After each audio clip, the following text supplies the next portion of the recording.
Thanks everybody. Thanks for everyone for joining me here on a video call. It's a bit of an experiment for Architect Tomorrow, where we're trying out a way of continuing to build the community over a video call. So there's 5 of us here, and we'll do intros shortly. There should have been 6. And so in fact, Jez Everington from Convergent did want to be here, but unfortunately this morning he's got broadband issues. And now I can't even seem to phone him, so clearly the phone network is now probably being overloaded by everyone trying to use it in lieu of having fixed line broadband. And let's kick things off with some intros, and then I will set the scene around why I tried to get us all on the call. Why I've got us all on the call here today. So I'll start. I'm seeing as I'm talking already. I'm Chief Architect in the European region, or the EMEA region, for Tanium, who are a unified endpoint security and management solution, a platform based in the US, but with clients all over the world. So we'll touch a little bit on what we're doing to help customers, but this isn't a sales pitch from anyone by any means. So let's go around the virtual room. In fact, I'm pointing the wrong way. Petra, do you want to go next? Hi, my name is Petra Brown. I'm an independent consultant in business transformation and strategic enterprise architecture, and I'm participating today. Given that we're all we're all in the same situation, I've just finished.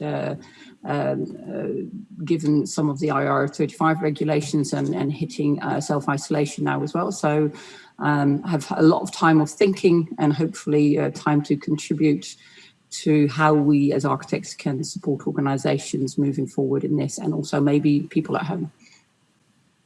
Thanks, Petra.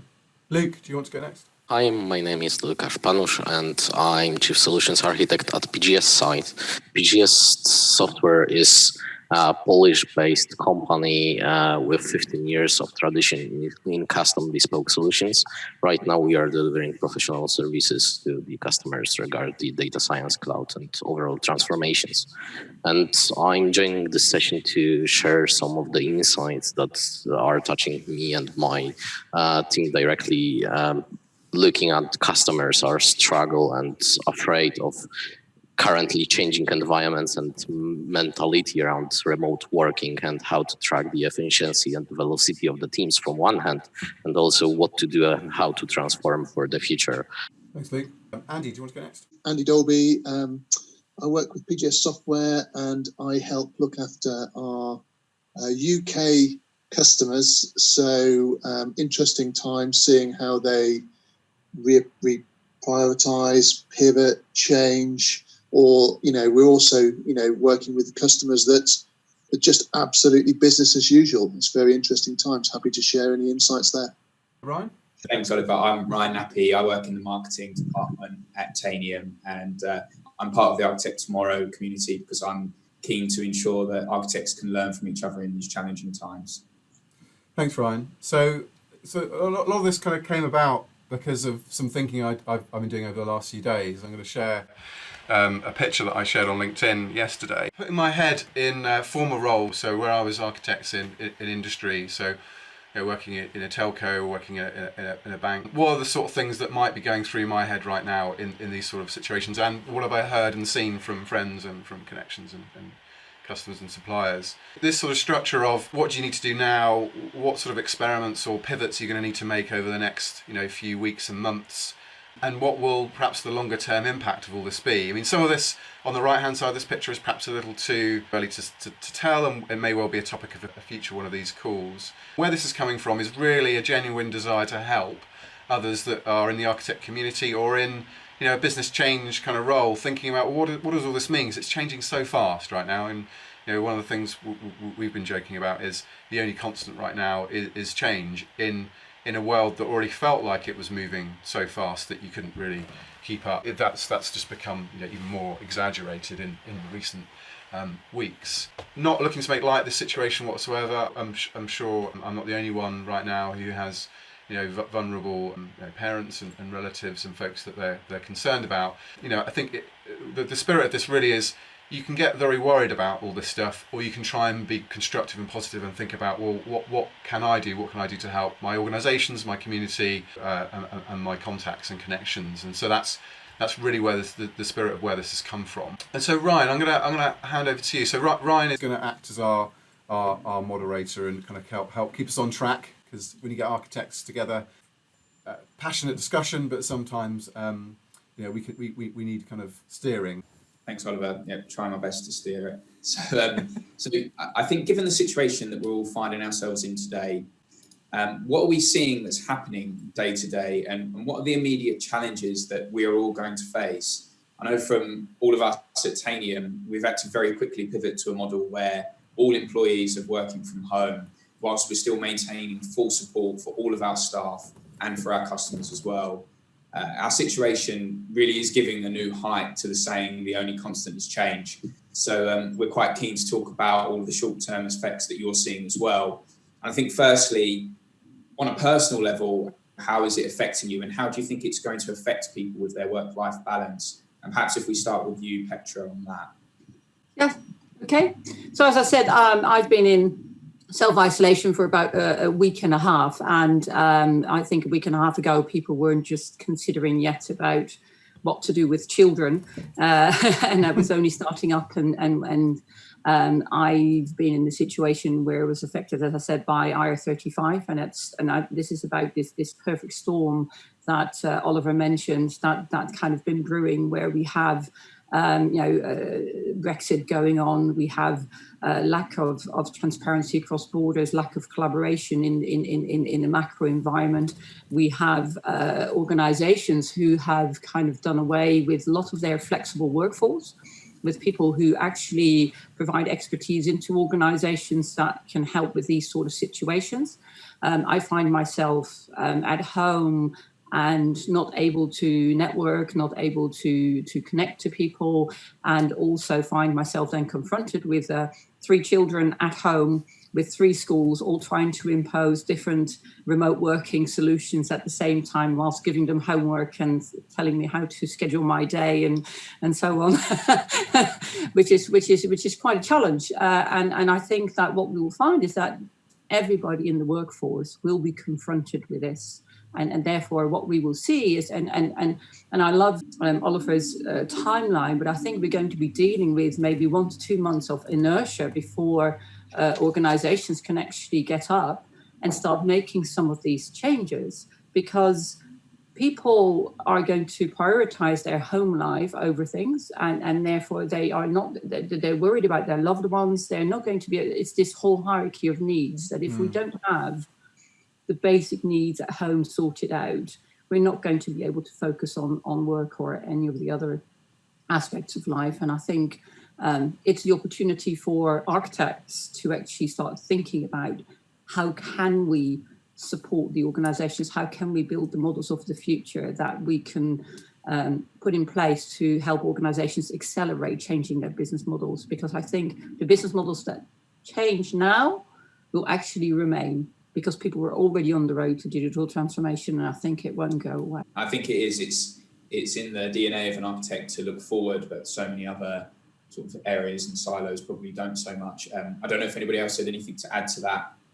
Actually, from my perspective, once the entire panic around the pandemic and epidemic spread started to escalate really quickly across the countries that we are typically working with, so UK, DACH region, and so on, I personally noticed that the vector of the conversations with the customers changed rapidly from the typical challenges of the transformations culture of work.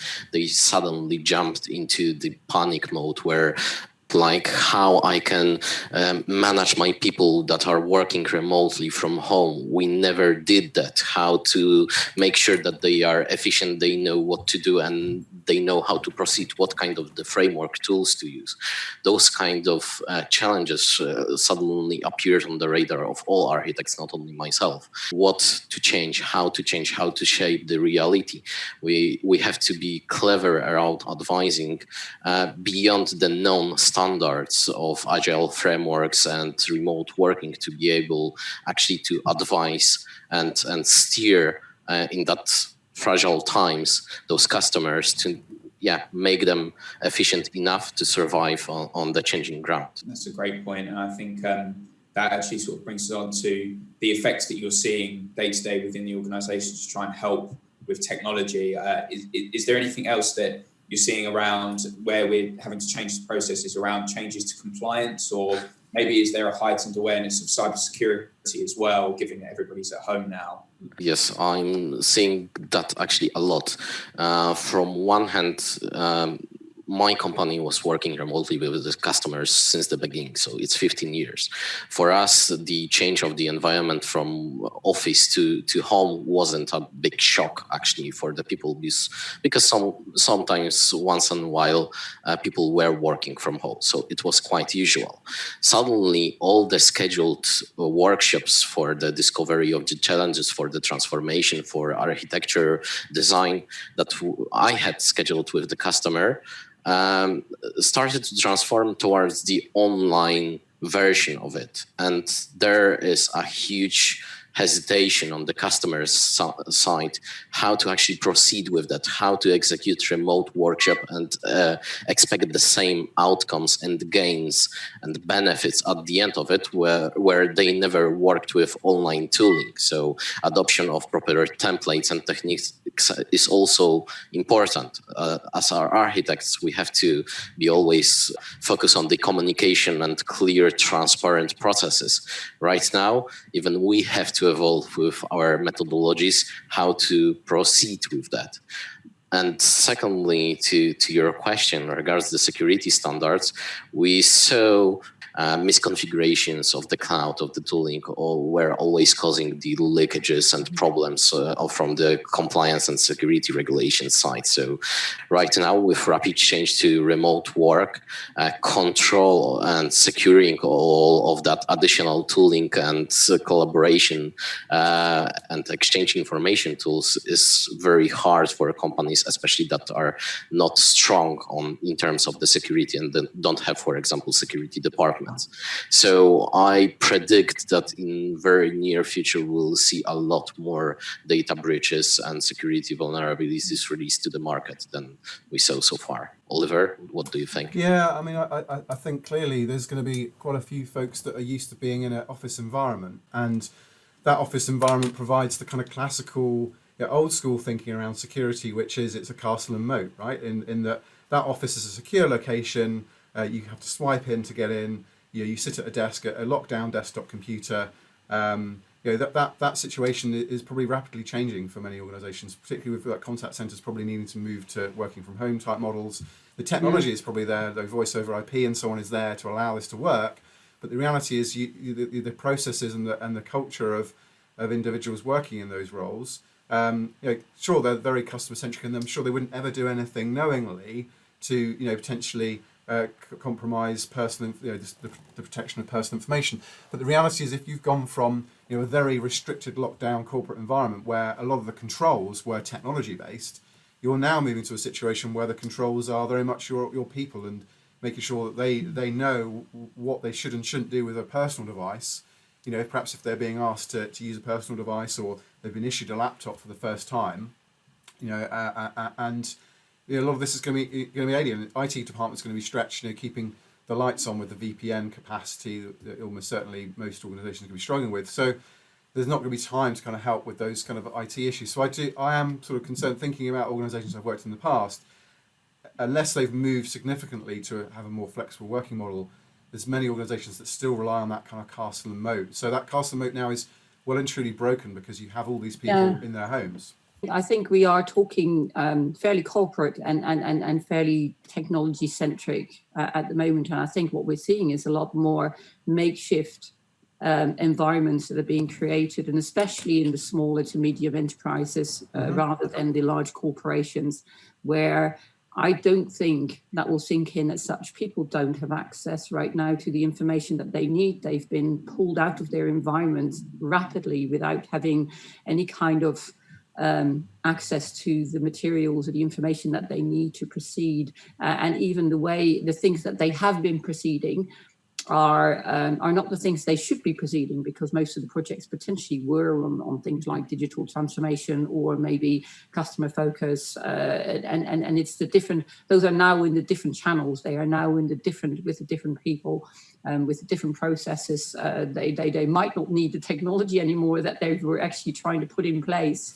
because their world has changed. I did a little diagram where we said, well, we'll start with shock and inertia, where everybody stands still, everybody's trying to, go what just happened, and then we're going, and I actually used what psychologists use for divorces, where people go into shock and they don't know what to do, and then you go into a roller coaster, which is like, it's panic, it is erratic reactions. We are quickly going to put things in place. We're going to put plasters in. How do we clear up this mess afterwards, as well as to what have we already done and what are the data breaches that are going to be there? And it's only then that people are going to start looking at, oh gosh, I need to start rationalizing. Should I be doing what I'm doing? Should I still be doing what I was doing? Where does my money go? Can I invest the money now that I haven't got the cash flow that I had?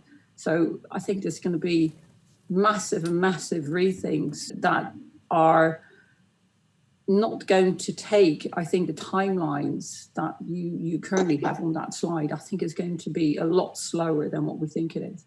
I think you're right. I think the smaller organisations, like a classic example I've seen is Leon, right? So Leon restaurant chain in London, very rapidly on their social media posted that they were essentially pivoting to becoming a food shop, a mini food market. So not just takeaways, but also selling, I guess, some of their ingredients and other things like that. So that, but they're a smaller organisation, aren't they? I mean, whereas if you look at a McDonald's type organisation, clearly they took the decision even before the announcements yesterday about tighter lockdown in the UK to just shut all of their restaurant. You're right. For large organisations, maybe this is just too much. In fact, Jez was going to talk about talking about personal impacts on architects.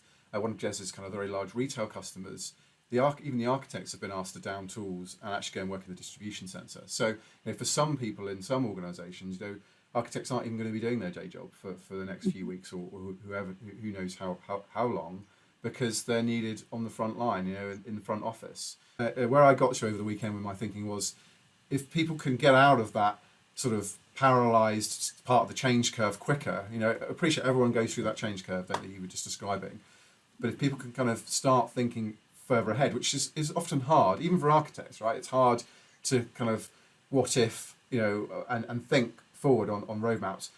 And I thought to myself, if I was in one of these roles right now, I'd either be, probably redeployed to the front line, or so distracted by perhaps here and now tactical technology problems that I wouldn't be thinking about, hang on, where is this going to lead? If this carries on for a few weeks or a few months, this isn't just going to be a short, small blip. This is going to be a significant seismic shift.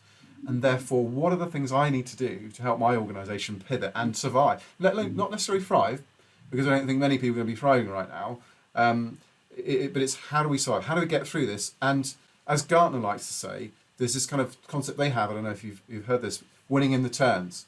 So basically, when things get difficult or when there's a difficult period, you focus your energy and your investment on repositioning yourself, such that when you get onto the next straight, you're then ready to accelerate and take advantage of the next straight. And I think we are very much in one of those turns right now.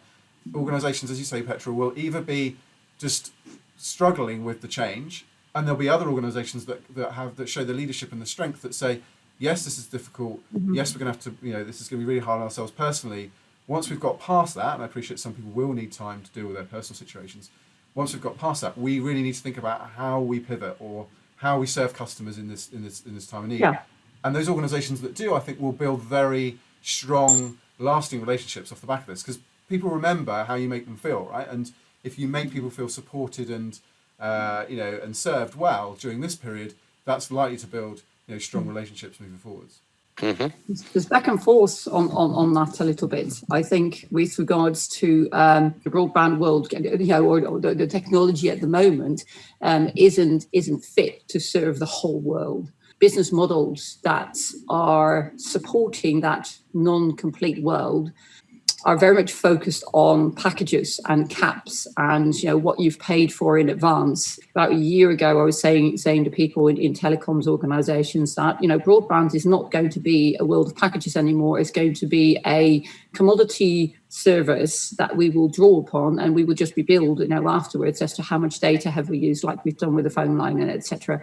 And I think that's where we should be moving to, but that's something that was very hard for organizations to let go of. But I think in this world, what would probably help, so how many people at the moment are going to be burdened by the fact that they haven't got the packages to deal with the amount of data that they're drawing in now? On the other side, if we did give them all this access, we'd probably collapse because we haven't got the infrastructure to actually give everybody that. So we're kind of on that. But you're right, Petra. If you think now, there are probably many households that have got, kids streaming content or doing things. You've got people trying to do this, right now. I think hopefully my kids are doing some drawings or something rather than using the broadband connection. But probably not. And if you've got two people that are trying to work as well, you could potentially have a whole household trying to do high bandwidth activity. Yeah, the broadband is obviously in a crunch period right now, and clearly both you and I have worked for the same telco even, so we have some first-hand experience of the challenges of managing capacity and managing those tariffs and so on and so forth. So no, I think that's a really valid point, and it's quite ironic, isn't it, that Jez isn't here because his broadband provider has clearly had issues this morning. So naming no names because I don't even know who it is, but yes. Andy, what are your perspectives on this? It's been such a unbelievably fast-moving week in my life. That's what it feels like. It's totally horrible. I've got a bit of asthma. The last thing I wanted to be doing is getting this thing. It's actually pretty scary. So in terms of business, you've got to you're putting survival in front of business. And we have that luxury, don't we? That we work from home. We're in technology. We can hide away. We, as a company, it's fascinating. We look after, we partner with a portfolio of clients. It feels like we're being as flexible and creative at the moment as possible. We over the weekend we had some big meetings where this kind of event drives innovation and change. So we're going to see a lot of that. A lot of companies pivoting, a lot of change. An airline client terminated straight away. So we saw a little bit of that. We also saw ramping up. It just depends on what companies are doing. We had one client from an architectural perspective, which was quite interesting, absolutely adamant that an architectural workshop, which was one of their key business drivers, had to be done. A week-long workshop, brainstorming in a room, in their location. And Poland obviously locked down. And we had some quite hard conversations about could that workshop actually take place? And it did, it did take place. And feedback from that was certain elements of it were a bit slower than expected. So you did it online? Yeah, we did it online. Certain elements of that workshop were a little bit slower. They were broken down because you can't do 10 hours a day virtually, all in one session. But the feedback was actually pretty positive. Maybe to refer to those terms that you mentioned, Oliver, there are core 3 pillars regarding taking those turns and moving in times of the crisis in opposite direction. So it's strategy, cost, and talent. And as Petra mentioned already, people in most of the times are actually in roller coaster, emotional and business-wise, which makes them really hard to step back, take a deep breath, and actually look at those 3 core pillars and think what can go beyond. From my perspective, although right now even architects are suffering from those mad decisions and trash, I'm quite optimistic regarding the mid-term and long-term future. Look at the current shape of the market and the rules that are changing. A lot of them just vanished. The remote work and remote employment, a lot of that wasn't possible 3 weeks ago. We wanted to have people on site, sitting within the office, within the teams, and suddenly that's gone. And probably, as Petra mentioned already, this will be the new normal, that we are working in very distributed environments that have to have a proper bandwidth and tool support. And I guess the thing is, we can be optimistic, as I think someone already pointed out. We work in tech. We're in a bit of a bubble, and we always were before this happened.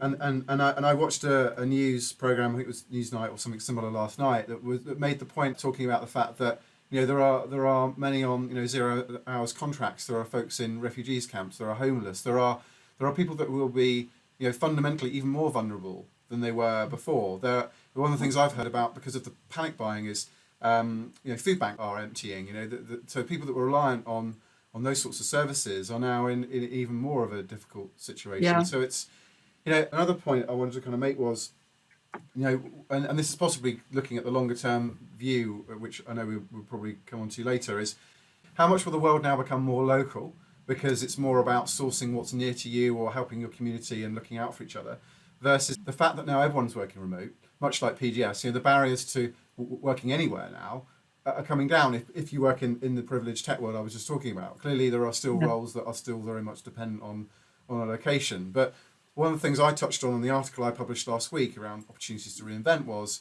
is this going to push more kind of robotic automation as well? Not RPA, not software automation, actual automation. So actually the robotics has got to a point now, particularly the production lines, that you could do a lot more, but of course that will have a knock-on impact again to employment. So for me it just feels like this perfect storm, which I know Petra you were talking about. I just immediately wanted to react to you because I think I was reading the article that you sent out with regards to the I don't know, it mentioned an apartment block where people are coming in and they're being served and they're not really socializing with each other. We are social beings, human beings. We need social interaction. And I think there's going to be a large amount of the workforce that's not going to be able to work from home just because of the nature of who they are. We love technology. I love technology and I love the fact that we're going to be flexible, but there's so many people out there that are just not capable of doing that. And I think we companies are going to have to deal with that. The way we look after our employees is going to be different, and therefore the boundaries between home life and office life are going to blur. It's going to blur massively, isn't it? And in fact, even the week to the weekend, in fact, as one of our colleagues was saying the other day, what's the difference now between the weekend and also school holidays? I mean, for me, I'm now going, well, what do we do during school? Do we need to catch up on schoolwork for the kids?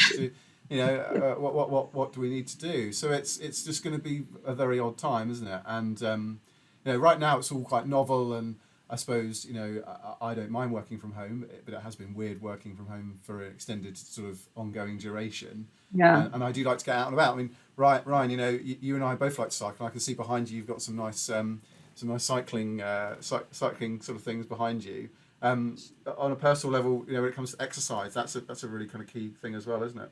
Yeah. And we're pivoting nicely into the sort of the mid to longer term changes the effects that this will bring and how technology can help us. I know for Oliver, for us in Tanium, we're having lots of catch-ups daily with just our colleagues from different departments in the mornings to have breakfast together, to have lunch. We're doing things locally, like I'm helping a local yoga studio being able to get online classes, and then I'll invite people from our organisation and from others to come onto it as well, because very much so we're probably going to be in this situation for some time. And I think that comes back to the conversation around the architects to try and facilitate that for their workers so that they can still have as much of a social life as they can in this situation.